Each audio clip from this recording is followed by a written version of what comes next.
बातिनना व नूर यमीनना व नूर क़ुद्दामना व नूरना व नूर अजसादना मुहम्मदन अब्दुहु व रसूलुहु अम्मा बाद फ़अऊज़ु बिल्लाहि मिनश शैतानिर रजीम बिस्मिल्लाहिर रहमानिर रहीम या अय्युहल्लज़ीना आमनु दुख़ुलू फ़िस्सिल्मि काफ़्फ़ा सदक़ल्लाहु मौलाना अल-अलीयुल अज़ीम व बल्लगना रसूलुहुन नबियुल अमीरुल मतीनुल करीम व नहनु अला ज़ालिका लमिनश शाहिदीन व शाकिरीन व ज़ाकिरीन वल्हम्दुलिल्लाहि रब्बिल आलमीन। अल्लाह तबारक व तआला कुरान वल मजीद फुरक़ान हमीद में इरशाद फरमाता है कि इन्नल्लाह व मलाइकतहु युसल्लूना अलन नबी या अय्युहल्लज़ीना आमनू सल्लु अलैहि व सल्लिमू तस्लीमा। अल्लाहुम्मा सल्लि अला व सय्यदना व मौलाना मुहम्मदिन मअदनिल जूद वल करम व अला आलिहि व अस्हाबिहि व अज़वाजिहि व ज़ुर्रिय्यतिहि व अहिब्बाइहि व उलमाइ अहली सुन्नतिहि व सलाहि मिल्लतिहि अजमाईन बिरहमतिका या मुहम्मदन अब्दुहु व रसूलुहु अम्मा बाद फ़अऊज़ु बिल्लाहि मिनश शैतानिर रजीम। अल्लाह तबारक व तआला फरमायो या अय्युहल्लज़ीना आमनु दुख़ुलू फ़िस्सिल्मि काफ़्फ़ा सदक़ल्लाहु अल-अलीयुल अज़ीम व बल्लगना रसूलुहुन नबियुल जे अंदर पूरे जा पूरा व नहनु अला ज़ालिका लमिनश शाहिदीन दीन जे अंदर सजा दाखिल व ज़ाकिरीन माना दीन नवा कबूल कयो आहे त उन्हें जे मथा पूरे जा बारक व तआला कुरान वल मजीद फुरक़ान हमीद में तरह जा माण्हू पाया वेंदा आहिनि। हिकु माण्हू दीन पसंद त कंदा आहिनि पर दीन जे मथा हलंदा आहिनि। हिकु माण्हू दीन जे मथा पाबंदी कंदा आहिनि। अल्लाहुम्मा सल्लि अला कंदा आहिनि पाबंदी बि कंदा मौलाना मुहम्मदिन मअदनिल जूद वल करम गैर मुस्लिमन में जेका मुसलमान कोन्हे हिंदू आहे उन्हनि माण्हू को तबका पायो वञे हिकिड़ा हिंदू दीन सां बिल्कुलु नफ़रत करनि व सलाहि मिल्लतिहि अजमाईन हिंदू वरी दीन खे पसंद करनि था पर पसंद करे करे छा असांजो यार हिस्सेदार दाख़िल जी करे थिया अज़ीज़ान गिरामी मुसलमान आहिनि हाल इहो जाए अल्लाह तबारक व तआला जी ज़ात व बरकात इरशाद फरमायो ऐं या अय्युहल्लज़ीना आमनु जुनैद बगदादी जे ज़माने में जो वाक़ियो आहे ऐं मां हिकु मुसलमान हुयो के दीन जे अंदर पूरे जा पूरा कमाईंदो जे अंदर सजा दाखिल मथा कोन हलंदो पर उन्हें घर माना ज़ाहिरा ज़ारी कलमो कबूल कयो आहे पर उन्हें हिंदू के दावत ॾींदो उन्हें जे मुसलमान पूरे जा पूरो अमल कयो तू भी मुसलमान थी वञे पाया वेंदा असां दोस्त आहियूं गॾु कमाईंदा आहियूं गॾु हलंदा दीन पसंद त कंदा हलंदा आहियूं सॼी ॻाल्हि सां दीन खे हलंदा पर हिकिड़ी ॻाल्हि तूं मुसलमान थी वञे दीन जे मथां पाबंदी कंदा त हू वरी ॻाल्हि खे टारे छॾींदो कंदा आहिनि पाबंदी तरीक़े सां कई ॾींहं ताईं इहो सिलसिलो गैर मुस्लिमन में जेका मुसलमान कोन्हे हिंदू आहे उन्हनि माण्हू को तबका पायो मुसलमान छा मां हिकिड़ा हिंदू त हिकु त मुसलमान आहे मुसलमान दीन खे पसंद त करनि था पर जे करे मां शराब पीअण वञा त तूं मुंहिंजे गॾु करे थिया मां चोरी करण वञा त तूं मुंहिंजे गॾु हुजाए मां हिकु कूड़ कयां त तूं चारि कूड़ करे मां जहिड़ी शइ कयां तूं बि करे थो अचे थो त हिकु हज़रत इन में फ़र्क़ु त वाक़ियो आहे का मुसलमान क्या कहिड़ो के हिंदू सां तूं जहिड़ो त के मुसलमान थी वई उन जे गॾु कमाईंदो हिकु त तुंहिंजो बि इस्लाम आहे कमाईंदो हो दीन जुनैद बगदादी जो बि इस्लाम उन जे गॾु कमाईंदो हो ज़ाहिरा जुनैद बगदादी हो आहे पर उन हिंदू के दावत जिन खे ॾिसी करे मानू मुसलमान बचा मुसलमान थी बचा तहज्जुद गुज़ार है यार आबिद ज़ाहिद है कदे उन्हें जिंदगी में दीन कोन काला जो है फायदा है सच्ची दीन जान सागी है कदे के बुरियां नठो है दीन जे मथा अमल भी कंदो है सच्ची ॻाल्हि में मौजूद है एक तू मुसलमान है एक हू मुसलमान है मुखे बुधा मु केड़ो मुसलमान मां मुसलमान थिया केड़ो मुखे बुधा मु वरी केड़ो मुसलमान थिया तू जेड़ो तो पहिरियों मुसलमान है एक त तू मुसलमान आहे जे कर्म जो पर गला मोहम्मद रसूलुल्लाह मुसलमान वारा अखलाक त आहे को तो वारा अखलाक दा मुआर सागी है जे करे मां सराद पिया बजा तो तू जे कर वरी चार मां चोरी करन मजा तो तू जे कर मुसलमान थिया मां एक कूड़ कया तो तू चार कूड़ दीन जो एकड़ा हिंदू दीन मां जेड़ी शे कया तू भी करे दीन के पसंद बे कंदा इने में फर्क मुसलमान आहे दार थिए जेड़ा हिंदू आहे जो आखिरकार मुसलमान क्या केड़ो इंशाअल्लाह थे ने पे तू जेड़ो तो के मुसलमान है पर एक त तुझो इस्लाम आहे बियो जुनैद बगदादी जो भी इस्लाम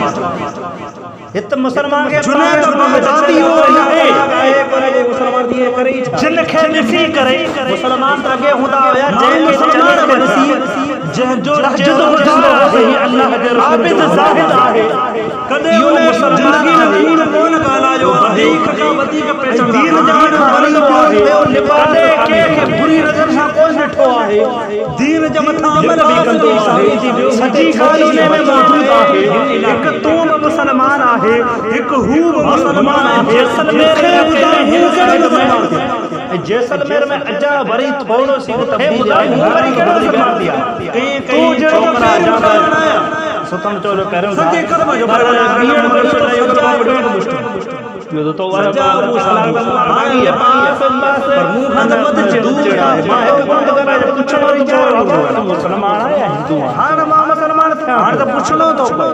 अगे पूछनो के दीन तो एकड़ा हिंदू दीन पसंद करता है एकड़ा दीन के पसंद बे थियो छा है हां मुसलमान है दीन के छड़ी दे ये हर दो जो मांगड़ा रहा है पर अल्लाह जो कहने पे या ये लगी रहा मत तो खुलू पर में काफत जे इलाके शैतान ए मान मारो अमल आयो अल्लाह इतना सारा के ए मान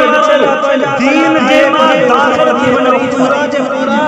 ए शैतान आगे हुदा हरे के चलण के नसी जे जो चेहरो रसूल सही अल्लाह के रसूल जो अल्लाह शैतान यो मुसलमान है यो बदेश शैतान कुल वारी दुश्मन है और लिबास खाली थी शैतान चाहंदो यो है लिबास चाहंदो यो है तो मुसलमान दीन का दूर थी वने मुसलमान दीन का दूर थिए ए मुसलमान दीन जो छड़ी है साइड में तो असा जे पार्टी में अचा वरी थोड़ो सी तब्दीली है दीन मुसलमानी को आसान खेल पर आजा हवा केडी छडी सुतम चोलो करम था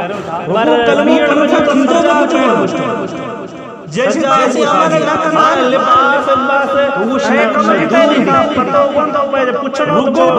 मुसलमान है हमारा न था के आर तो पूछनो तो अगे पूछनो आर सी मानी खाएगा मानी अटे रे खाओ ना थियो छा वरी जैसे मानी दीन के छड़ी दे मानी खाएगा तो दौर में मानो रेट भंदो पर अल्लाह जो कुरान तो या ये लजीरा जबन फुगवे मुसलमान में काफो जे हुक्म शैतान तदे भाई ईमान वारो अल्लाह खबर ला इलाहा इल्लल्लाह मुहम्मद रसूलुल्लाह ईमान वारो अल्लाह दीन जे मान दाखिल थी बना और इबादत जे लायक है शैतान मुहम्मद रसूलुल्लाह सल्लल्लाहु अलैहि वसल्लम अल्लाह जो रसूल है छो बचई छयो अल्लाह ताला फरमाता है अल्लाह शैतान या इंसान अल्लाह नबी सलाम जी न कोई बेशक शैतान जो दुश्मन है तो यो असा जो कलमो शैतान चाहते है शैतान चाहतो है मुसलमान दीन का दूर थी वने मुसलमान दीन का दूर थिए ए मुसलमान दीन जो रस्तो छदी वने असा जे पार्टी में थी ये दीन मुसलमान दीन जे मथे पूरे का पूरा दाखिल थे जो मतलब यो वरी यो भी आहे कौन सा खिंदो में कुछ खाली नमाज हमारे दीन ना समझो तो वो शायद दीन में है तो नमाज पढ़ो रोज़ो रखो हज कयो ज़कात कयो इहो खाली एतिरो दीन चवंदो असां मानी खाईंदा खाली एतिरो दीन कोने को मानी अचे अल्लाह जे इन जैसे मानी खाईंदा जो मतलब मानी खाईंदा सो खाईंदा मतलब पूरा दीन में दाखिल ये थी वयो ते पूरी सॼी ज़िंदगी आहे जेको इस्लाम जे मुताबिक़ तने भरंदो असां जो अल्लाह तरीक़े ते हुजे रसूलुल्लाह जे तरीक़े ते हुजे माना इबादत जे रसूलुल्लाह जे तरीक़े ते हुजे मोहम्मद रसूलुल्लाह जे तरीक़े ते हुजे गाना शरीयत जे तरीक़े ते हुजे याद का खान शे खादी ने कहा अल्लाह जी इबादत हदीस कुरान का फैसला कयो ये शे खाए जायज आहे या ना कम तदे जेकरे सलाम के तदे तही खाए शे खाए जायज आहे तदे खाओ ये सलाम ने करने छड़ी दे जे करे सलाम चाहे तही शे पियो दीन जे मथा वो शे पियो पूरा सलाम चाहे हिन शे दे वरी भी आहे वो शे खाली इस्लाम चाहे नहीं खाली दीन न समझे तई करो दीन में आहे त नमाज चाहे यो रोज़ो रखो कोन हज कयो ज़कात ॾियो हाणे इहो खाली एतिरो जेको मुसलमान थियो आहे उन्हें जो मतलब सिर्फ इहो आहे मुसलमान हज खां बाद में कुरान के जे मतलब हर कदम उठाए थो पूरे जो दीन में दाखिल आहे तही मुझो कदम उठाए जायज़ आहे जेको इस्लाम जे मुताबिक़ हो इंसान कामयाब थींदा अस अमा जो हल रसूलुल्लाह जे तरीक़े ते हुजे नमाज भी पढ़ंदा रसूलुल्लाह जे तरीक़े ते हुजे रोज़ा भी रखंदा रसूलुल्लाह जे तरीक़े ते हुजे उठिया तो अल्लाह जे तरीक़े ते हुजे पर इने सही इस्लाम समझ के ते हुजे जिंदगी सजी खाओ खाण खाग में कदे करेड़ा हदीस का शिरक करो ही शे खाए जायज आहे ना वो करे बे ईमान के इजाजत नहीं तही खाए शे खाए जायज आहे तदे खाओ इस्लाम छड़ी हिक शे को मेरी राय जाए इस्लाम चाहे सही शे के तबाही बर्बाद करे वो शे पियो इस्लाम चाहे हिन शे में जो निकरी शे इस्लाम चाहे जो इलाही लख वाली शे तई करो असा जा कुछ माण्हू चाहे मशहूर कंदा त पोइ कोन उन जो नालो आहे ख़ैरबार जेको मुसलमान थियो आहे उन्हें जो मतलब सिर्फ इहो आहे मुसलमान खां बाद में उन्हें के हर कदम उठाए थो वो शरीयत खां पुठी उठाए तही मुझो कदम उठाए जायज आहे लाज़िम आहे काफिर थियण वारे ते छोतन मुसलमान जो निकाह है काफिर जो निकाह नमाज भी पढ़ता है काफिर थियण वारे रोज़ा रखंदा है बड़े दुआ हज भी कंदा है ज़कात भी ॾींदा है पर इने खे ही इस्लाम समझो वेठान बी जिंदगी सॼी भरपूर सूरत आणो जेको अॼुकल्ह इहो जेको ख़तबान तो शिरकिया कमूंदा अल्लाह तबारक इस्लाम जायज नाजुदाए कहर इस्लाम के ईमान खराब करी अल्लाह ते छली ऐं उन जी पूजा हिक गाल भी आहे हिक शे जो पहिरियों जो हाल मेरी राइज आहे इन हिंदुस्तान में अवा के जायज़ो वठणो पवंदो माण्हुनि जो ईमान निकिरी वियो ख़ैरबार असां त कोन कंदा जो ईमान कढण वारी शे कंदा आया मां वाके बुधाया थो कुछ मेरे हिंदुस्तान के अंदर हिन ज़मीन जे अंदर उन जो नालो आहे ख़ैरबार बातिल जी इबादत थी रही एड़ो नालो आहे पति से जने माण्हू खे करे थे माण्हू पूजदा हुया उने टाइम हिंदुस्तान जे अंदर माण्हू जने माण्हू छा कंदा हुया माण्हू जने कहे त्योहार जे मनाज़िम होती हुई काला यो जो मबूद आहे यो जो खुदा आहे जने इनकी नज़र मुसलमान जो टीले ते होती हुई उने के मबूद बनाई चलींदा हुया कदर करदा हुया मबूद बणींदा हुया सूरज निकरंदो हो सिज निकरण वारो थींदो हो माण्हू उन जॻह सजदो कंदा हुया इहो मबूद आहे इहो माण्हू जॾहिं जो चंड अल्लाह जो चंड वसदा हुया इहो का जो मौजूदा है इन्हें छुट्टी दे छली तेरे सितारे ते नजर आती हुई चौदा यो सा जो मौजूदा है तेरे दरिया के चौदा यो सा जो मौजूदा है हिंदुस्तान जाने और हिंदुस्तान में आवाज दराजा हो जा चौदा यो सा जो मौजूदा है जदे के सवार शायद हो कंदा यो सा जो मौजूदा है करवा के बताया होया हिंदुस्तान से अपनी इबादत हो रही हुई इन्हें हिंदुस्तान के सगी भेड़ जैसा शादी कंदा होया सही एड़ो बिरो महदूद होयो एक मन पूछ जा जे को औरत बेवार थी हुई जे जो शरीर सरकार थी दो चले के भी शादी कर जो होता होया मां चले के कंदा होया या नजर के ये यो महदूद चले चले जो खुदा है चले नकी नजर